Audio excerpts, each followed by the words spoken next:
Allah kita tidak akan mati dalam keadaan berzina. Amin.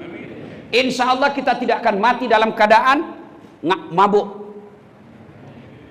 Tapi yang bisa membuat kita mati kafir, hubbi aklil haram, suka memakan barang haram. Allah sayang bapak-bapak sehingga Allah masukkan ke tempat ini. Kenapa? Karena kalau bapak di luar terus masih makan barang haram. Ini saya dengar tadi sambutan luar biasa, bisa bikin negara orang di sini, Pak. Ada polisinya, ada tentaranya, ada gubernurnya, ada menterinya, ada bagian penerbangnya, lengkap, Pak. Bukan berarti Allah murka kepada bapak-bapak, tapi karena justru sayangnya, sehingga parkir kok dulu sini Setia Novanto.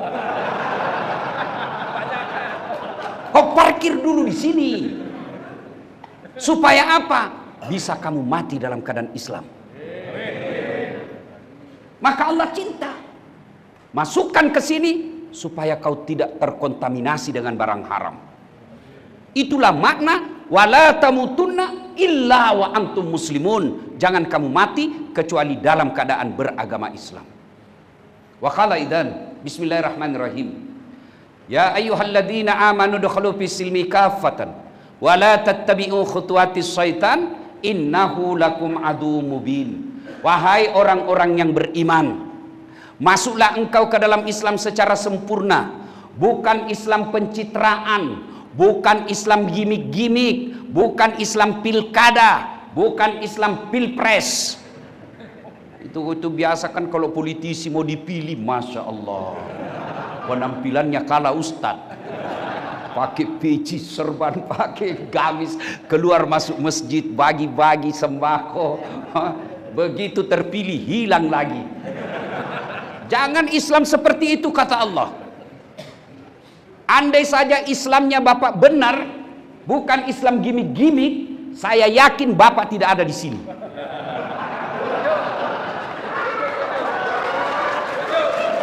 Cuma karena Islamnya waktu mau dipilih kepala daerah, bagi-bagi kartu nama.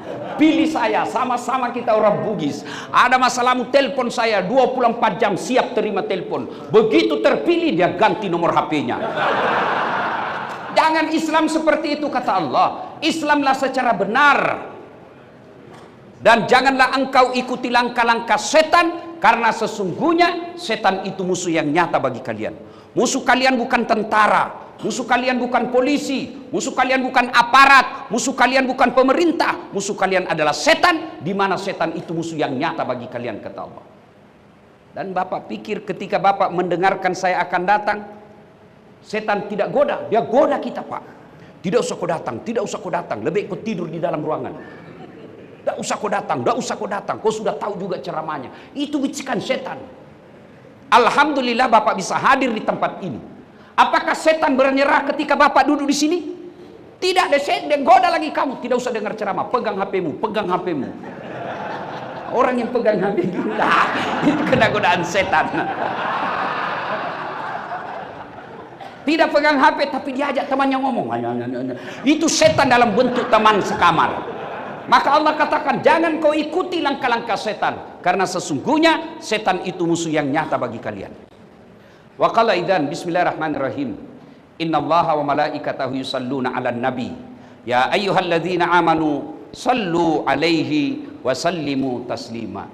Sesungguhnya Allah dan para malaikatnya bersalawat kepada Rasulullah Muhammad sallallahu alaihi wasallam. Maka wahai orang-orang yang beriman, bersalawatlah kalian kepada Rasulullah dengan sebaik-baik salawat.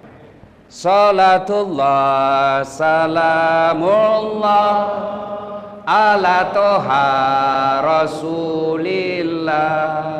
Salatullah salamullah ala yasin habibillah. Tawassalna bi bismillah wa bil hadi rasulillah wa kulli mujahidi lillah bi ahlil badri ya Allah. Terima kasih. Coba diamalkan, Pak. Ketika Bapak gundah gulana, mengingat anak di luar, dapat informasi istri ketemu mantannya. Kan itu tekanan jiwa, Pak. Depresi kita. Nggak usah ngamuk, nggak usah mana telepon, mana video call, nggak usah. Salawat kepada Rasulullah. Seolah-olah ada Nabi di depan kita. Kita curhat. Ya Nabi, salam alaik. Ya Rasul, salam alaik. Ya Habib, salam alaik. Salawatullah alaik. Pasti tenang. Ibu bapak, saudara-saudara sekalian, teristimewa yang kita hormati, Bapak Kalapas dan bapak-bapak yang ada di depan kita, Abang Doni Alex Nurdin, Pak Setia Novanto. Bertahun-tahun saya tidak melihat beliau, ketemu hari ini ternyata masih cakep. Masya Allah. Bapak Ibu saudara-saudara sekalian, kita cerita hijrah. Sebelumnya secara hijrah kita cerita, saya mau tanya, bapak-bapak mau enggak saya kasih iPhone 15 1 tera, pulsanya unlimited? Mau? Mau? Diizinkan untuk dipakai? Mau? Tapi begitu saya kasih bapak langsung tuli. Mana yang mau tadi? Mana yang mau? Mana yang mau? Untuk apa handphone kalau sudah tuli? Berarti yang mahal bukan handphone. Yang mahal telinga. Allah kasih gratis. Dan hebatnya lagi telinga ini tempatnya proporsional. Apa bapak pernah bayangkan bagaimana seandainya telinga satu di bawah ketek? Halo Pak Kalapas, ya? Di mana bapak? Oh iya, ya dia ada di sini. Iya toh? Maka kita ucapkan alhamdulillah. Bapak-bapak, ini kamera saya bukan mutakabur. Ini supaya kita gampang memahami. Ini kamera saya mahal, di atas 100 juta. Telenya juga agak mahal. Tapi apakah ini yang hebat? Bukan. Biar bapak punya uang beli kamera 200 juta, tidak cukup. Bapak harus tahu ilmunya menggunakan kamera. Tapi apakah ini yang mahal? Bukan. Apa yang mahal? Mata. Biar ada kamera, kalau tidak ada matamu mau apa?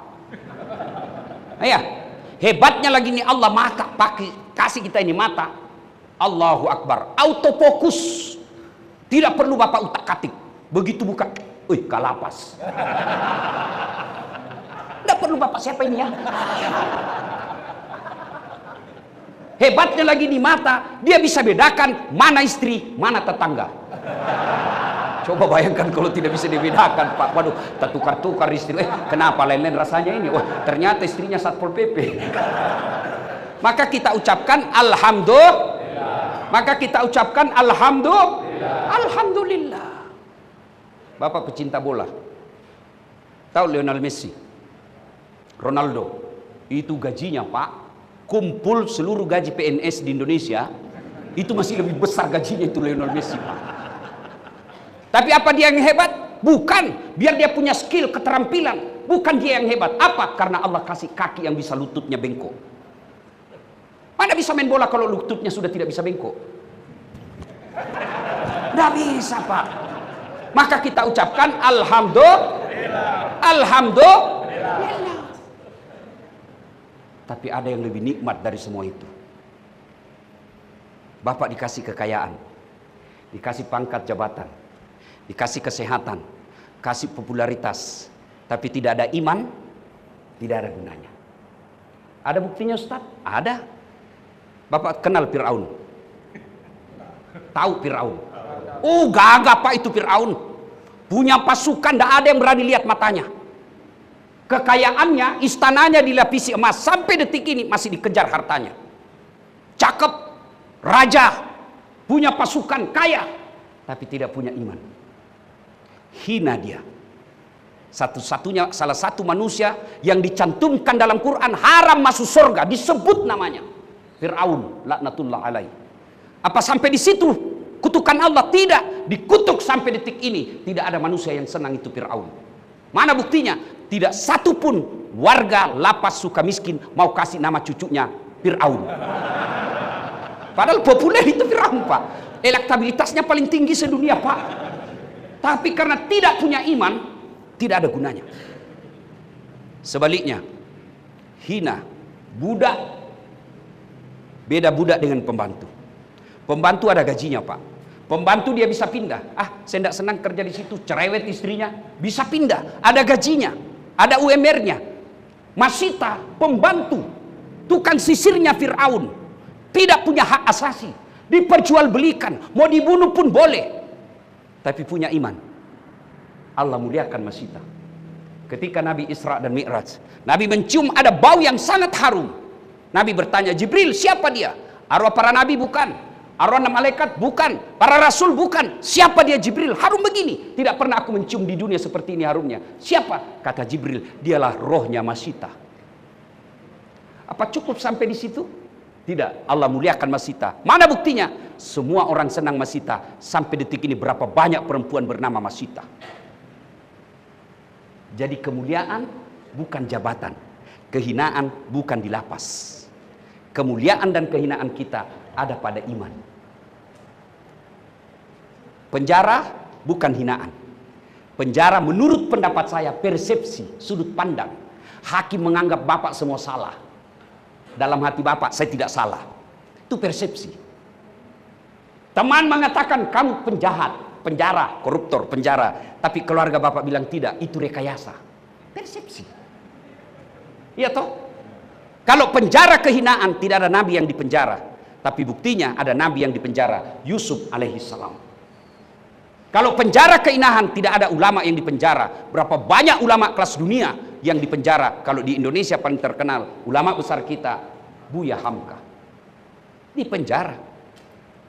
Tokoh dipenjara, pejabat dipenjara. Ada.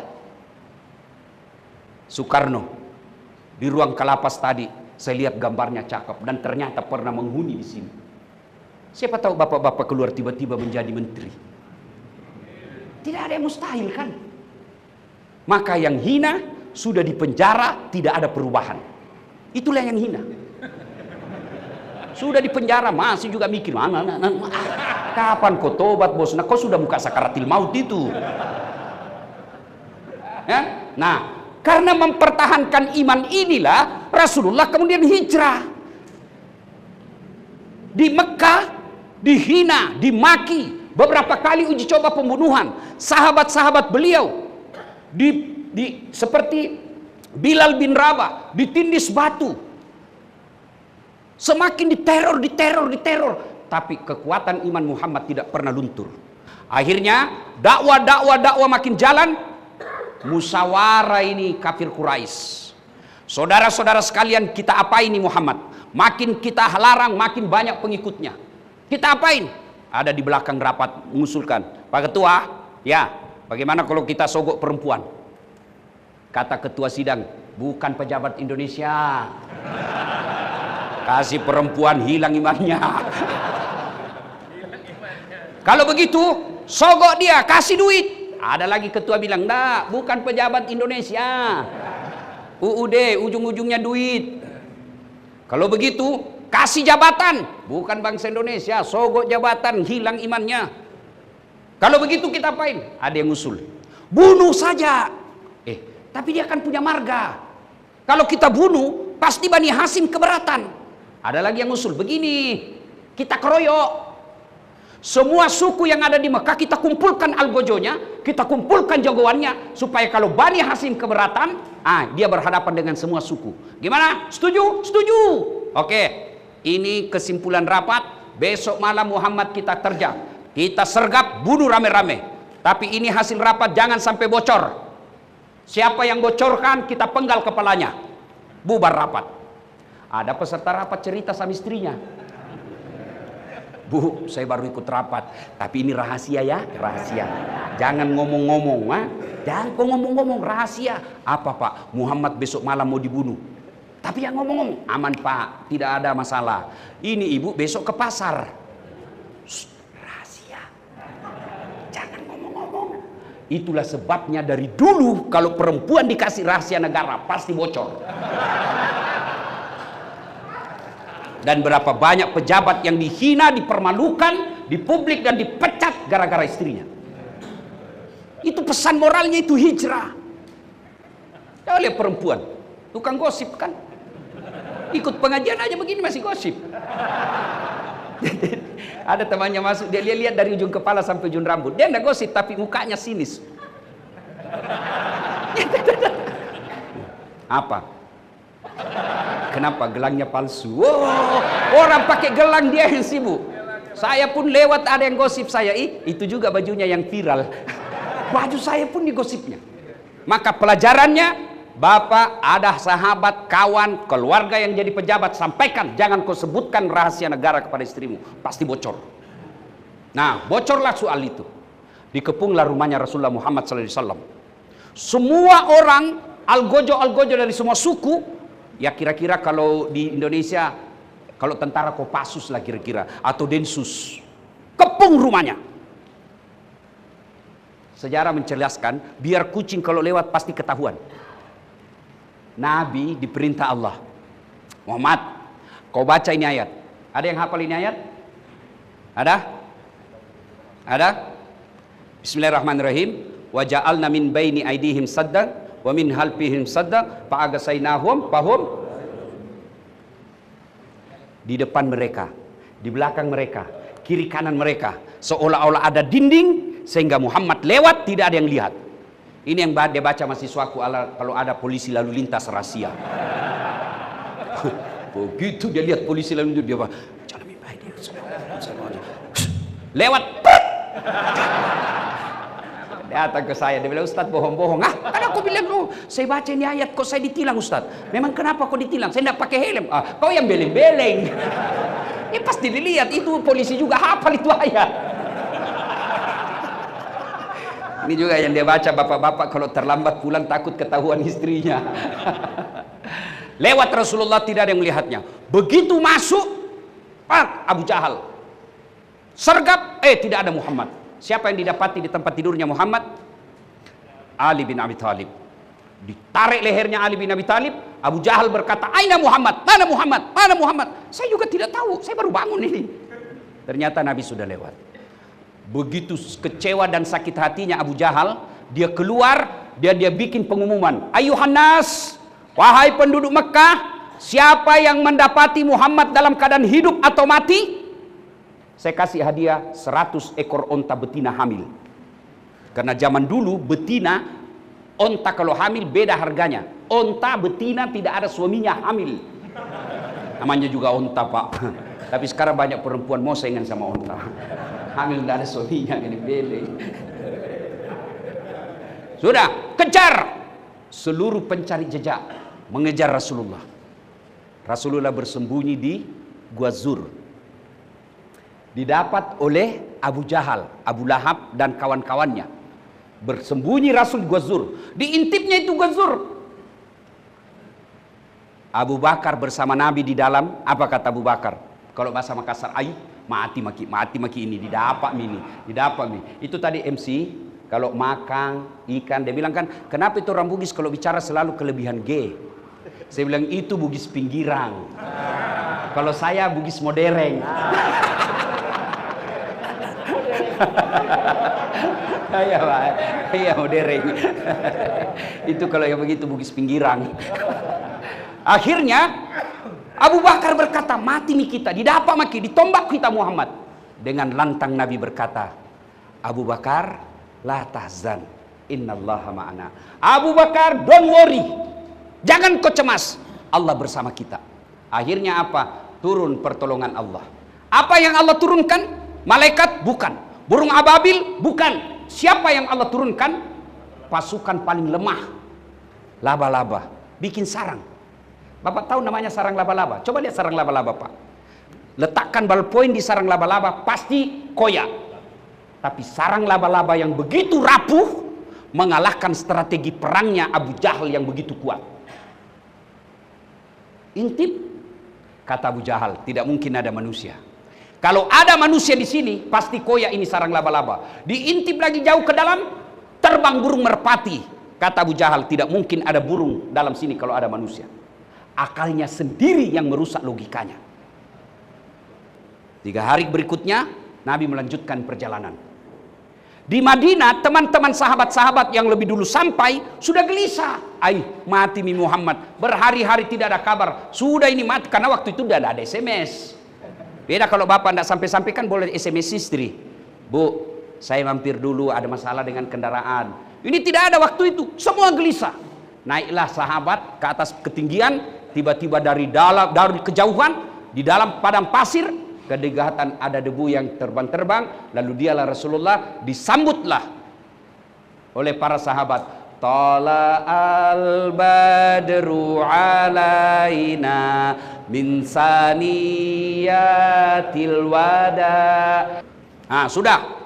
Sampailah Nabi di Kuba. Belum di Madinah. Ya. Nabi kemudian bikin masjid Kuba. Dan seterusnya karena waktu terbatas. Kisah inilah yang disebut hijrah Rasulullah sallallahu alaihi wasallam, berpindahnya Nabi dari Makkah ke Madinah. Hijrah dalam pengertian sejarah hanya sekali terjadi. Kapan? Pindahnya Nabi dari Makkah ke Madinah.